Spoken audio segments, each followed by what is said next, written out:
Welcome to the Digitally Dreaming Off the Gridiron podcast. Happy Saturday, everybody. I'm decked out obviously for the Monday night matchup, but just want to do this episode and just kind of talk about a few things. First and foremost, obviously Tua, right? I mean, it's pretty it's pretty bad kind of how the Dolphins handle that situation. I've seen a lot of people on Twitter, LinkedIn kind of talk about it, post about it, since Thursday night. Ultimately I think, the Dolphins, they should have been a little bit more careful with managing Tua's injury, and obviously, labeling the previous injury or kind of the injury sustained last week as a back injury when he clearly, his head hit the turf was kind of irresponsible, right? I mean, I was on Circle Back to You yesterday, and I wasn't really thinking about that, but obviously, after seeing Thursday night what happened in real time, yeah, it's not ideal. So, um, and I should be laughing about that. So, hopefully it's good that Tua is okay. But I mean, I saw a post recently on LinkedIn, someone mentioned, he played high school, he coached Pop Warner, and he said if the NFL doesn't set the standard, at the top level, then when will they set the standard? I think ultimately, the NFL does need to do more, right? And it is what it is. But okay, moving right along. Essentially, I want to also kind of talk about, I guess the process of, kind of, getting guests on the show. It's just it's very, very, it's a very kind of rigorous process. I was hoping to get some more confirmations, this week.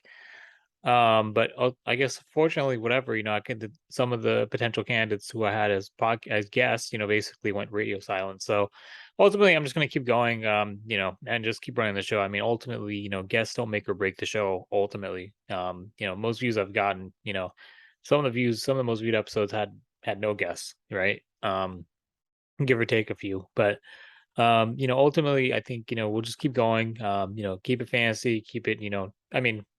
Maybe we'll cover Niners based on what happens on Monday night, but yeah, and I mean, ultimately, I mean, I know anyone out there who's also a full podcaster, right? I mean, I mean, you do podcasting not because you want to blow up or anything like that. It's great if you do, right? But you do because you're passionate about it, right? So passionate about this side project. I guess my project, has become kind of established enough, has enough digital footprint, at this point. So I'm gonna keep going. I'm not gonna worry so much about things I can't control. And obviously shout out to other fellow podcasters out there who know exactly the struggle of trying to secure high profile guests. It doesn't make or break the show. It's obviously great to have, but it is what it is. I mean, I think it's just, and I think the reason I'm bringing that up is because, in anyone, in all of our professional lives, I know that we all have our commitments and our responsibilities.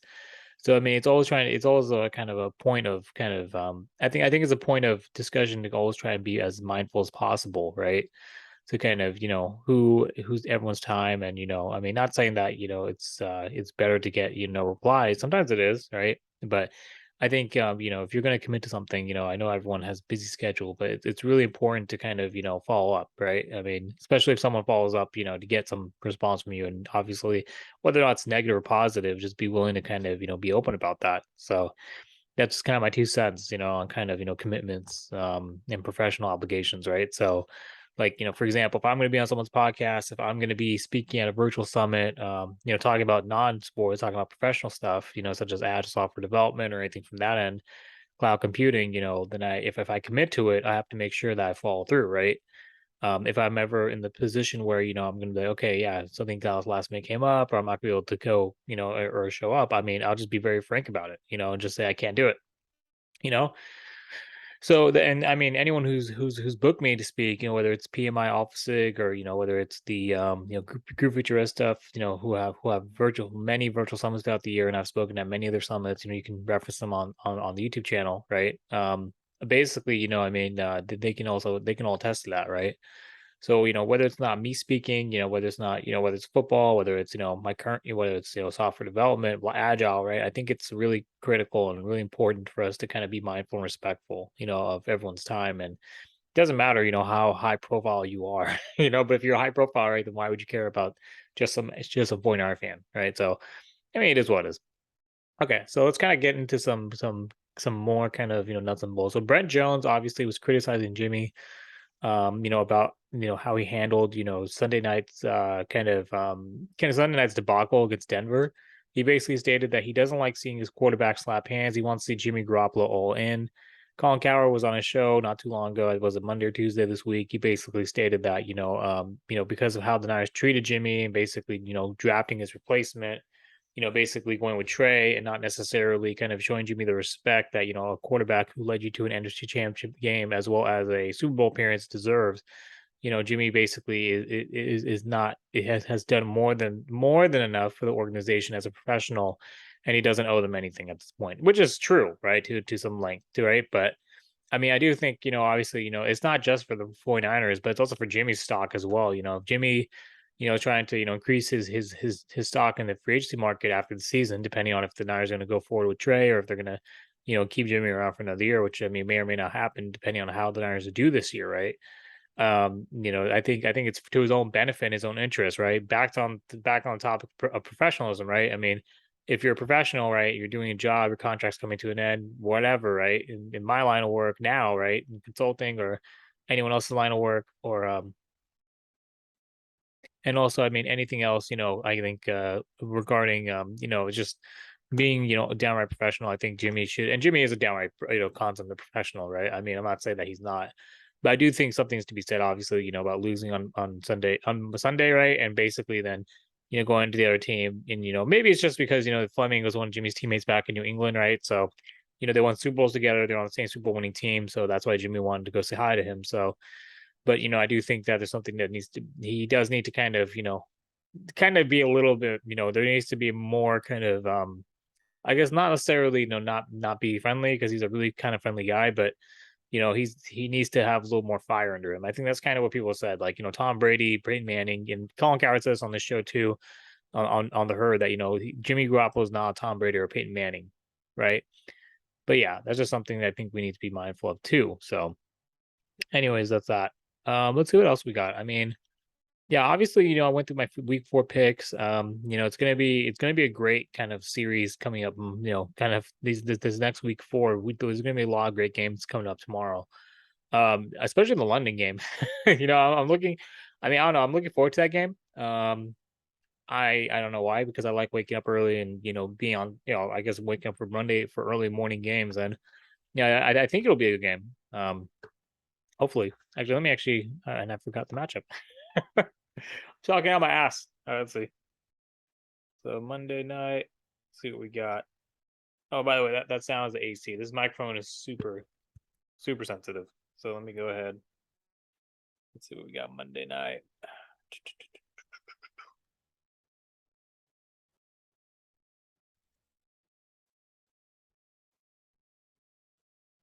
Okay.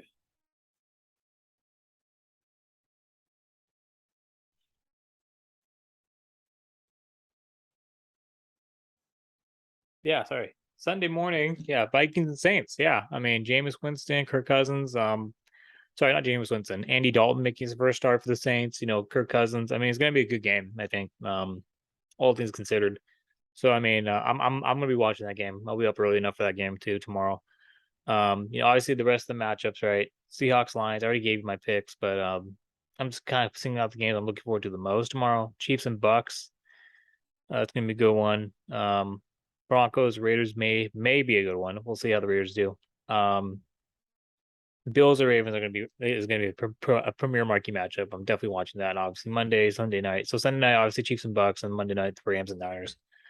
And there's a lot of history between the Rams and Niners, right? So it's gonna be a great game for that reason. But yeah, I mean, I'm looking forward to obviously tomorrow's matchups, and I'm looking forward to the Monday night game. It's obviously going to be home game at Levi's, prime time, Monday night, and Jimmy, otherwise, he does perform in prime time. But obviously, last week, he didn't really perform, right? But I'm hoping that now Matt Mayoko was on his podcast and said recently, on the 49ers, kind of, I think it was 49ers talk, whatever the name of it is. He said, Jimmy, if the team can go 9-5, get to the magical number 10 like they did last year, then the season might not be all but the season might not be lost, right? If they can get back into the playoffs and they can maybe make somewhat of playoff push, right? Then obviously the season's not lost. Obviously, it's still early in the season. It's 1-2. It'll be a quarter of the way through after this week. But I mean, hopefully Jimmy can play well, right? That's what we hope for. If he can play well, then we won't have any worries, right? But if it's obviously a situation where he's struggling, and like he did last week on Sunday night, and it's I mean, I don't know. I mean, he's going to have to be able to play much better than he did last week. So yet to be seen. Obviously, looking forward to that game for that reason. Obviously, NFC Championship rematch. There's going to be a lot of storylines and narratives, right? Stafford's actually thrown a lot of picks. I think he's thrown was it 4 or 5 picks somehow or something on the season. I'm not sure what the exact number is, but he's thrown a lot of picks this year.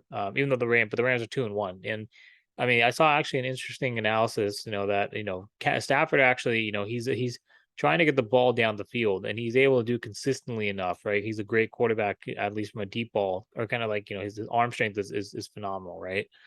Jimmy is obviously lacking that end, right? And so pretty much, if Jimmy can, somehow, be able to thread the needle, maybe we get guys like Danny Gray and and other rookies involved. You saw how Danny Gray did in the preseason with Trey, on a few series, right? Because Trey was able to get the ball, throw the ball deep, and Debo was also open down, a few times last week, down deep, in the down and almost near the. I mean, he had a lot of almost like to the house kind of touchdowns if Jimmy would have been able to throw it to him in stride, right? So, and that was kind of knock on this guy right here when he came to replace this guy. Obviously, like like one of my friends told me, yeah, it's like Steve couldn't catch Jerry in stride the way Joe did, right? But Steve obviously played with Jerry much longer, so that's why he had better numbers of Jerry. But anyways, I think if the Niners are able to kind of there's a lot that the Niners can do to salvage, and basically get to first place in the NFC West, but it's going to take a concerted effort, right? It's going to take everyone playing their best ball, especially against the defending world champions. Especially with Trent out, I mean, I don't know how the offensive line is going to do against Aaron Donald, right? And obviously, we'll see how the run game can do against the Rams, kind of defense. So, a lot yet to be seen from that end as well. But I mean, that's part of the NFL. If they're able to kind of make stuff go, then there'll be a lot to be a lot to be excited about moving forward, right? If they're able to get this win, so it's going to be a big game for the Niners. See anything else I want to talk about? NBA, Ime Udoka. No, not really. I don't think it's something that's stuff that I don't really care about too much. I mean, whatever someone does in their personal life or their professional life, I mean, that's their business. Obviously Hurricane Ian, everyone, there's obviously Red Cross donations, foundations out there, but yeah, it's really, I mean, some of my colleagues have been affected and impacted personally. So, hoping that, the damage is able to get mitigated soon. And, if anyone can help out, you can go redcross.org, donate, anyways, I guess wrapping this up, yeah. So anyways, in summary, looking forward to Monday night. Hopefully, the week 4 matchups tomorrow are they deliver. And obviously, looking forward to seeing, just how much more traction we get on the podcast. I mean, ultimately, I think, the guest list that we've had thus far is pretty much, enough. I think, obviously guys like Ken Shamrock, Levon Kirkland, Lofa Tatubu, Lincoln Kennedy, Super Bowl starters, Super Bowl champions, Ryan Harris. I mean, Chukia Kobe, Brett Swain. I'm not sure what more else needs to be done from that end. So, I mean, and like I said before, I'm kind of frustrated with the whole process of, booking guests. I mean, if it was a situation where, I could get anyone, right, and I wouldn't have to, pull teeth to get people on the show, then of course, I mean, I keep doing it, and it's not an issue for me to ask someone if they want to, be on the show. But my issue is basically when they say, yeah, we're down, bro, and then they fucking ghost you. So it's like, I'm not the type of person to even engage that type of stuff. But I just wanted to kind of, use this episode of vent my frustrations on that and just kind of, keep things in perspective, right? I mean, everyone's busy, and ultimately, I give everyone the benefit of the doubt. But obviously, for a platform like this, it's just pretty much whatever I want to be. And if you haven't looked this up on Google already, I mean, I share it so much, obviously on Twitter and on LinkedIn, right? I mean, we've established a pretty good footprint. Whether it's on Twitter, whether it's YouTube, Spotify, Anchor, and then we also have Linktree. So you go follow us on DDOG Podcast if you haven't already. Connect with me on LinkedIn if you want, and just have a great weekend, everyone, and stay safe, stay healthy, and I'll see you guys in the new week. And happy October. Take care.